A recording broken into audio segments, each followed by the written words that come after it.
Matthew Phelps, co-author of the Turning to God's Word Bible study, In the Beginning, the Book of Genesis. Today we'll be talking about Lesson 22 of that study, Joseph is sold into slavery by his brothers, which covers the book of Genesis, chapter 37. Jacob dwelt in the land of his father's sojournings, in the land of Canaan. This is the history of the family of Jacob. Joseph, being 17 years old, was shepherding the flock with his brothers. He was a lad with the sons of Bilhah and Zilpah, his father's wives, and Joseph brought an ill report of them to their father. Now Israel loved Joseph more than any other of his children, because he was the son of his old age, and he made him a long robe with sleeves. But when his brothers saw that their father loved him more than all his brothers, they hated him, and could not speak peaceably to him. So we're setting the scene. Remember, Jacob has 12 sons. Israel, we'll say now, has 12 sons. And here we go, we see Joseph was the first son born to Jacob's wife, Rachel, who was his favored wife. So we see here, Jacob loves his son Joseph more than his other sons. And we also see, right now, Joseph is a little bit of a brat. He's out in the fields with some of the others, and he's going home and he's telling on them.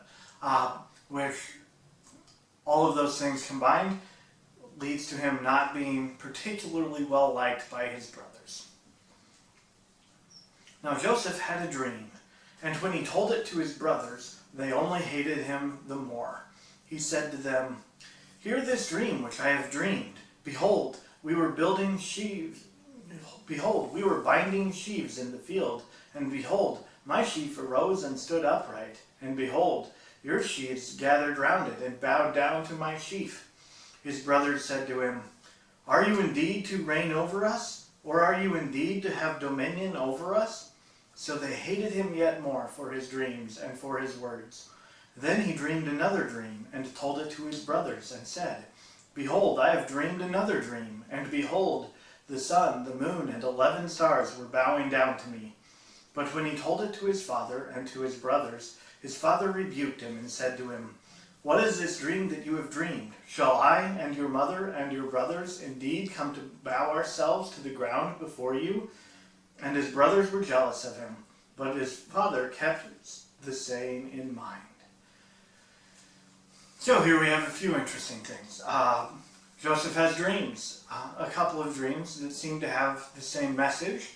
That is, everybody is going to pay deference to and bow down to Joseph.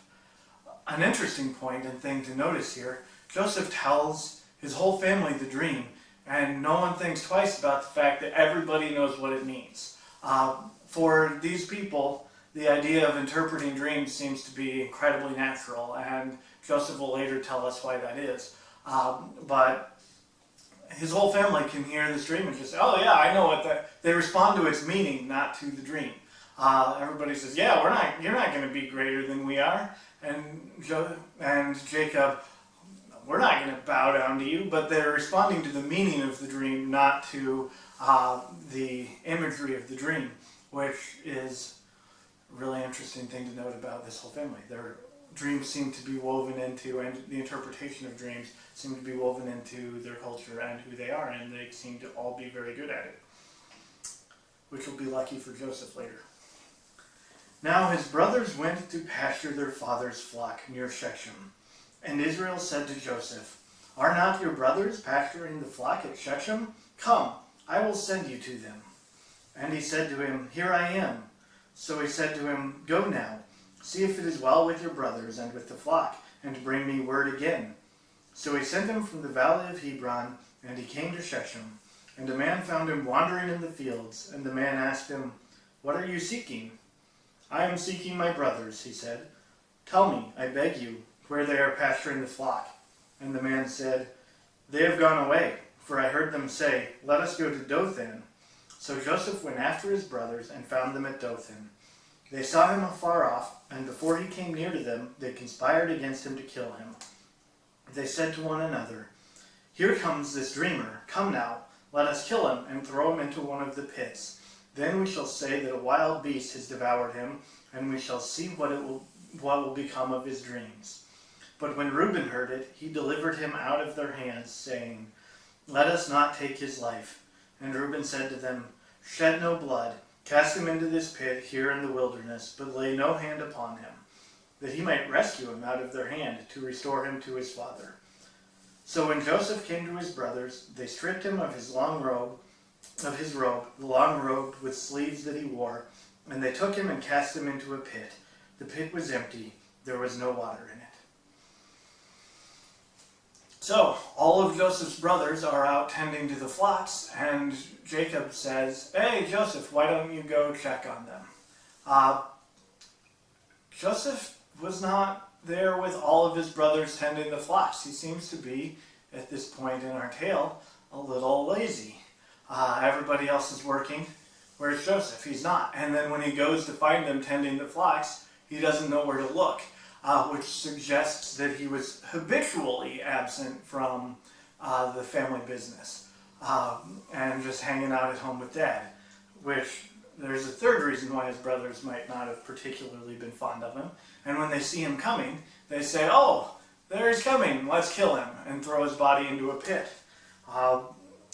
So they're planning to do that, and we see at least Reuben, the oldest of the sons of Israel, decides he doesn't want to kill him and has another plan in mind, which is, we'll just throw him down in the pit and I'll come back later and get him and everything will be fine. So that's the plan, is we're going to throw him in a pit and Reuben's going to come back and rescue him later. Then they sat down to eat, and looking up, they saw a caravan of Ishmaelites coming from Gilead, with their camels bearing gum, balm, and myrrh on their way to carry it down to Egypt. Then Judah said to his brothers, "What profit is it if we slay our brother and conceal his blood? Come, let us sell him to the Ishmaelites, and let not our hand be upon him, for he is our brother, our own flesh." And his brothers heeded him. Then Midianite traders passed by, and they drew Joseph up and lifted him out of the pit, and sold him to the Ishmaelites for 20 shekels of silver, and they took Joseph to Egypt. So the plan was to keep him in the pit and to come back and get him later, but they decide to stop and have lunch. And while they're doing that, some traders come by, and Joseph is sold into slavery. And off to Egypt he is going as a slave. When Reuben returned to the pit and saw that Joseph was not in the pit, he tore his clothes and returned to his brothers and said, "The lad is gone, and I, where shall I go?" Then they took Joseph's robe and killed a goat and dipped the robe in the blood, and they sent the long robe with sleeves and brought it to their father and said, "This we have found. See now whether it is your son's robe or not." And he recognized it and said, "It is my son's robe. A wild beast has devoured him. Joseph is without doubt torn to pieces." Then Jacob tore his garments and put sackcloth upon his loins and mourned for his son many days. All his sons and all his daughters rose up to comfort him, but he refused to be comforted and said, "No, I shall go down to Sheol to my son mourning." Thus his father wept for him. Meanwhile, the Midianites had sold him in Egypt to Potiphar, an officer of Pharaoh, the captain of the guard. So, Joseph is taken off to Egypt, and Reuben comes back to rescue Joseph and finds that he's gone. At which point, he's upset, and the brothers then are all in agreement. They shouldn't go back to their dad and say Joseph is sold into slavery, so everybody now is on board with the idea of a deception. They still have Joseph's robe, and they cover it in blood and trick their father into thinking that now Joseph is dead and he was mauled by wild animals. And meanwhile, Joseph is a slave in Egypt to a captain of the guard named Potiphar. This has been an overview of Lesson 22 of the Turning to God's Word Bible Study, in the beginning, the book of Genesis. For more information, consult our written study or visit us online at turningtogodsword.com.